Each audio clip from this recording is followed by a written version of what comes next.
Hello students, જય સ્વામિનારાયણ. સહજાનંદ વિદ્યાલય તરફથી ચાલતા ઓનલાઈન વિડીયો લેક્ચરમાં ધોરણ 11નું ચેપ્ટર નંબર 6નો અભ્યાસ કરીએ છીએ. જેમાં આપણે લાસ્ટ વિડીયો લેક્ચરની અંદર ઉષ્માધારિતા જે બોર્ડ દ્વારા 30% સિલેબસમાં કટ થયેલો છે, પણ જે કોમ્પિટિટિવ એક્ઝામોને અનુસંધાન મેં તમને ચલાવી દીધું. હવેના ટૉપિકો બધા કન્ટિન્યુ છે, બરાબર. એટલે એક્ઝામમાં પૂછી શકાશે, એટલે આમાં ધ્યાન આપજો. હવે તો ટૉપિકો છે કે જુદી જુદી એન્થાલ્પી ફેરફારો.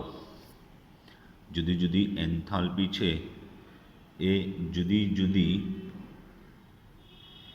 એન્થાલ્પી ફેરફારો. તો એમાં આપણે પહેલી વાત કરીએ છીએ પ્રક્રિયા એન્થાલ્પી. નંબર 1, પ્રક્રિયા એન્થાલ્પી. બરાબર. ચાલો સમજીએ હવે પ્રક્રિયા એન્થાલ્પી વિશે. તો કોઈ પણ રાસાયણિક પ્રક્રિયા હોય, એ તમને ખ્યાલ છે જ કે કોઈ પણ રાસાયણિક પ્રક્રિયા થાય તો એ રાસાયણિક પ્રક્રિયામાં શું થતું હોય છે કે જે પ્રક્રિયકો હોય છે એનું નિપજમાં રૂપાંતર થાય છે. એટલે આથી એને પ્રક્રિયકો ઇટ ગિવ્સ નિપજ તરીકે દર્શાવાય. કોઈ બી રાસાયણિક પ્રક્રિયામાં પ્રક્રિયકનું નિપજમાં રૂપાંતર થાય એટલે એને પ્રક્રિયકો ગિવ્સ નિપજો રૂપે દર્શાવાય છે. બરાબર. તો આવી કોઈપણ રાસાયણિક પ્રક્રિયા હોય એ પ્રક્રિયા સાથે આવી કોઈપણ રાસાયણિક પ્રક્રિયા હોય એ રાસાયણિક પ્રક્રિયા સાથે સંકળાયેલા એન્થાલ્પી ફેરફારને શું કહેવાય છે? તો કે પ્રક્રિયા એન્થાલ્પી કહે છે. બરાબર. પ્રક્રિયા એન્થાલ્પી કહે છે. તો આવી રાસાયણિક પ્રક્રિયા માટેની એન્થાલ્પી ફેરફારને ડેલ્ટા આર એચ સંજ્ઞા વડે દર્શાવાય છે. ડેલ્ટા આર એચ સંજ્ઞા વડે દર્શાવાય છે. આર એટલે રિએક્શન માટેનો, ડેલ્ટા એટલે ફેરફાર માટેનો, એચ એટલે એન્થાલ્પીનો. બરાબર. ચાલો તો એમાં હવે બીજી વાત કરીએ તો એને કઈ રીતે સૂત્ર રૂપે દર્શાવાય છે. તેનું સૂત્ર છે કે delta r h equal to નિપજોની એન્થાલ્પીનો સરવાળો. નિપજો છે એની એન્થાલ્પીનો સરવાળો માઇનસ પ્રક્રિયકોની એન્થાલ્પીનો સરવાળો. સરવાળો છે ને મેથ્સમાં સિગ્મા સંજ્ઞા વડે દર્શાવાય છે. એટલે સંજ્ઞા રૂપે લખવું હોય કે સમીકરણ રૂપે લખવું હોય તો સિગ્મા આઈ એચ નિપજોને શું કહેવાય છે? પ્રોડક્ટ એટલે p minus sigma i b i h અને પ્રક્રિયકોને રિએક્ટન્ટ કહે એટલે આર ફોર રિએક્ટન્ટ એટલે પ્રક્રિયક, પી ફોર પ્રોડક્ટ એટલે નિપજ. એ સિગ્મા સરવાળા માટેનો છે. બરાબર. એઆઈ અને બીઆઈ અનુક્રમે એ શું છે? અનુક્રમે તો કે નિપજો અને પ્રક્રિયકો હોય છે એ પ્રક્રિયકોના સંતુલિત રાસાયણિક સમીકરણ હોય એ સંતુલિત રાસાયણિક સમીકરણના તત્વયોગમિતિ ગુણાંક છે. તત્વયોગમિતીય ગુણાંક છે. બરાબર. એટલે સહગુણકો. તો એક ઉદાહરણ તરીકે આપણે જોઈએ. ઉદાહરણ રૂપે આ અગત્યનું સમીકરણ યાદ રાખી લેજો. तो उदाहरण रूपे CH4 gas plus O2 2O2 gas, it gives CO2 gas plus 2H2O liquid. तो delta RH equal to sigma IAIH product minus sigma IBIH reactant. तो ये मुजब लखવું હોય તો નીપજો બાજુ કોણ છે CO2 અને H2O, તો HM of CO2 gas plus 2HM of H2O liquid minus HM, પ્રક્રિયક સાઈડ કોણ છે CH4 અને O2, HMCH4 gas plus 2HM of O2 gas બરાબર આ રીતે થશે. જ્યાં HM એ શું છે તો કે મોલર એન્થાલ્પી છે, મોલર એન્થાલ્પી છે. તો આ એન્થાલ્પી ફેરફાર સાંભળજો, એન્થાલ્પી ફેરફાર એક અગત્યની રાશિ છે.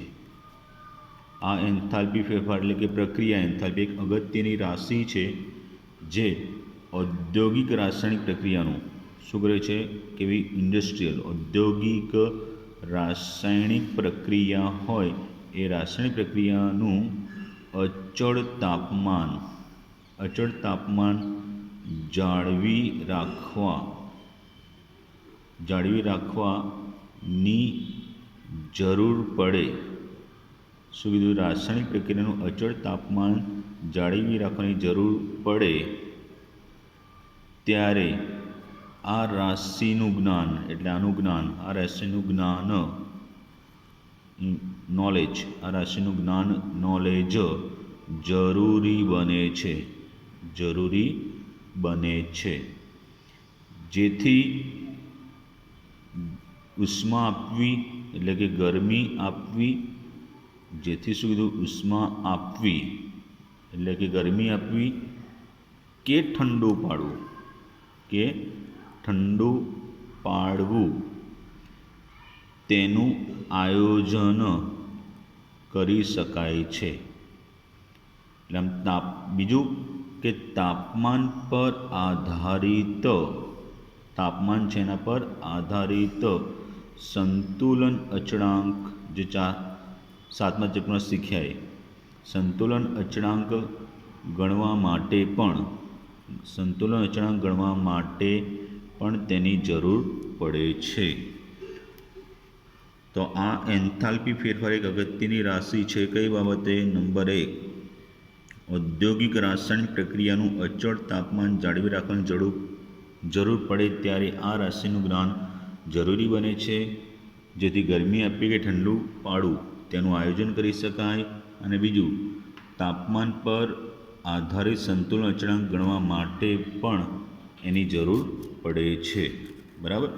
હવે એમાં બીજું આપણે આગળ વાત કરીએ, તેનો બીજો પ્રકાર છે એટલે એનો જ ભાઈ કે પ્રક્રિયાની પ્રમાણિત એન્થાલ્પી. પ્રક્રિયાની કેવી? પ્રમાણિત એન્થાલ્પી. સમજીએ તો એના વિશે.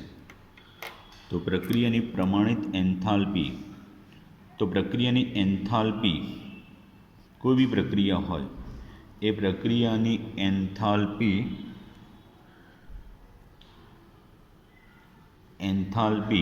પ્રક્રિયા કઈ પરિસ્થિતિમાં કરવામાં આવી છે, કઈ પરિસ્થિતિમાં કરવામાં આવી છે, પ્રક્રિયાની એન્થાલ્પી પ્રક્રિયા કઈ પરિસ્થિતિમાં કરવામાં આવી છે તેના પર આધારિત હોય છે, એના પર આધારિત હોય છે. તો આથી આપણે પ્રમાણિત પરિસ્થિતિ દર્શાવવી જોઈએ. તેથી પ્રક્રિયા છે એ પ્રક્રિયાની એક પ્રમાણિત સ્થિતિ કે અવસ્થા દર્શાવવી જોઈએ. તેની વ્યાખ્યા છે એવી કે પ્રક્રિયાની કેવી તો કે પ્રક્રિયાની પ્રમાણિત એન્થાલ્પી જ્યારે પ્રક્રિયામાં ભાગ લેતા બધા જ પદાર્થો કેવી તો કે તેમની પ્રમાણિત અવસ્થામાં હોય ત્યારે મળતો એન્થાલ્પી ફેરફાર છે. ફરીથી, પ્રક્રિયાની પ્રમાણિત એન્થાલ્પી એટલે જ્યારે પ્રક્રિયામાં ભાગ લેતા બધા જ પદાર્થો તેમની પ્રમાણિત અવસ્થામાં હોય ત્યારે મળતો એન્થાલ્પી ફેરફાર છે. પ્રક્રિયામાં ભાગ લેતા બધા જ પદાર્થો તેમની પ્રમાણિત અવસ્થામાં હોય ત્યારે મળતો એન્થાલ્પી ફેરફાર છે. બરાબર, આ એની વ્યાખ્યા છે. આગળ તો પહેલાં તો પ્રમાણિત અવસ્થા એટલે શું? તો કોઈપણ પદાર્થની પ્રમાણિત અવસ્થા એટલે નિશ્ચિત તાપમાને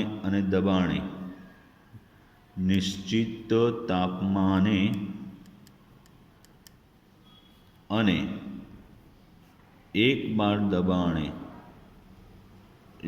દબાણે કેવું તો કે તેનું શુદ્ધ સ્વરૂપ હોય એ એનું શું કહેવાય?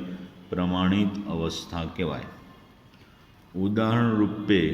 ઉદાહરણ તરીકે કે પ્રવાહી ઇથેનોલ છે એ પ્રવાહી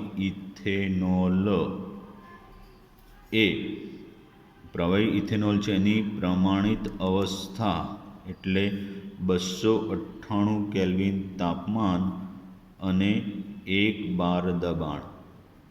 આમ તો જનરલી એવું કહેવાય કે જે તાપમાન દબાણે જે તે પદાર્થ સ્થાયી સ્થિતિમાં હોય કે સ્થાયી અવસ્થામાં હોય એ એનું પ્રમાણિત સ્વરૂપ.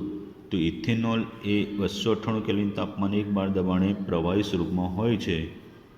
બરાબર, એટલે એનું પ્રમાણિત સ્વરૂપ. આમ ખરેખર આ યાદ રાખજો, 298 કેલ્વિન તાપમાન અને 1 બાર દબાણે કોઈ બી પદાર્થ હોય એ પદાર્થના ઘન, પ્રવાહી કે વાયુ સ્વરૂપમાંથી બનતા સ્થાયી સ્વરૂપને એનું શું કહે છે? પ્રમાણિત અવસ્થા કે પ્રમાણિત સ્વરૂપ. આ યાદ રાખજો, આ બી રીતે થશે. આ રીતે પણ તમે એને કહી શકો. 298 કેલ્વિન તાપમાન 1 બાર દબાણે પદાર્થના ઘન, પ્રવાહી, વાયુ સ્વરૂપમાંથી બનતા સ્થાયી સ્વરૂપને એનું પ્રમાણિત સ્વરૂપ કહેવાય છે. બરાબર, તો એમ આ સ્થિતિએ આ તાપમાન દબાણ 298 કેલ્વિન તાપમાન અને 1 બાર દબાણે Fe, Cu, Zn આ બધી ધાતુઓ ઘન સ્વરૂપમાં હોય છે એટલે એમનું પ્રમાણિત સ્વરૂપ કે પ્રમાણિત અવસ્થા શું કહેવાય? ઘન, એટલે એને સોલિડ રૂપે દર્શાવાય. પાણી, ઇથેનોલ વગેરે એ બધા પ્રવાહી પ્રમાણિત સ્વરૂપમાં